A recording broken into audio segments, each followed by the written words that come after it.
We're on our 60-day healing journey to establish inner union. We did the work to stop attracting emotionally unavailable people. We stopped being a people pleaser, over giving and oversharing. We then started setting healthy boundaries by learning how to say no from a space of love. Now we're working on inner union to stop the self-abandonment, to learn how to trust yourself and love the different aspects of who you are. We're on day 20, and the affirmation for today is I respond instead of react. I respond instead of react. How often do you just react when something happens instead of actually pausing for a moment, taking a breath, breathing, and then responding? There are so many times, especially when you try to set healthy boundaries, where somebody is going to try you. Somebody is going to say something that kind of knocks you off your square. But we have to get to a place where we start responding instead of reacting. We no longer want to be reactive. We want to stay grounded and centered and aligned with who we are. And no matter what the situation is, we just take time to respond to it, whatever that amount of time may be, versus just reacting with letting your emotions get the best of you.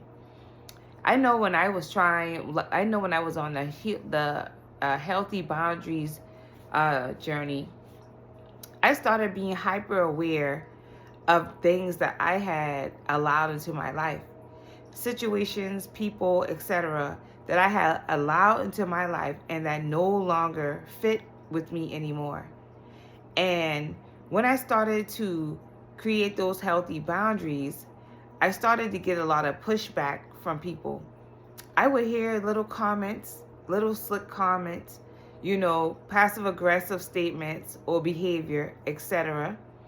And I had to consciously be aware of what I was saying and how I responded, because I was not going to let anything trigger me. First of all, it was already alarming because I'm like, why do I have this in my life? And then it was, disheartening because I'm watching how people respond, etc. But now I had to make a decision. Am I going to let this situation, just get the best of me? Am I going to let that comment, irritate me? Or am I going to respond appropriately? So it takes a lot of being in your present state of mind, a lot of awareness for you to actually start responding instead of reacting. And things happen so fast that it's easy to react. But it's better for us to be in that place, being grounded, so that we can respond without letting things just, push our buttons so badly. So that's our affirmation. I respond instead of react. We got to practice responding instead of reacting, because things will definitely trigger you and cause you to just be reactive. And sometimes if you're proactive, meaning you ready so that you don't have to get ready, then you don't respond the same way. You already know who you're dealing with, the situations, etc. And because you know who you're dealing with, you already kind of could tell where this is going to go. So if you plan ahead and just know, these are my limits, this is what I will and won't accept. I'm not going to allow this to, I won't engage.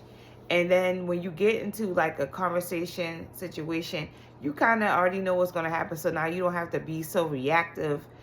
Or if you know that the situation is going to make you feel some type of way, then already, I'm not even going to get myself involved in this situation. I'm not even going to get myself involved in this conversation, because I know it's going to go left. There's been a pattern of this happening over and over and over, and I won't allow myself to go there anymore. So I won't engage. Now, for those situations where this is new to you and you're just now seeing what type of situation it is, you still have to be centered and grounded. So whenever those situations do happen, you may have to take a moment and breathe. You may have to say, let me get back to you. You know, all those different things that allow you to create space before you respond to the situation or the person, etc. So that's the affirmation. I respond instead of react. You know, when we respond, then it's a different type of energy when you're responding versus reacting. It's just a lot more calmer. Not to say you can't respond in a way that is an opposing the situation, but it's different when you're being reactive than just responding. The somatic practice is pause and breathe before speaking. So before you speak, pause and breathe each time. Even if it's just a regular conversation, take a small breath and just breathe before you start speaking. The visualization is calm space before action. So we're going to visualize a situation that you have to engage in and visualize yourself being calm before you actually engage. I want you to visualize a situation that you already know, that you have to be a part of, and you already know it's just one of those triggers for you.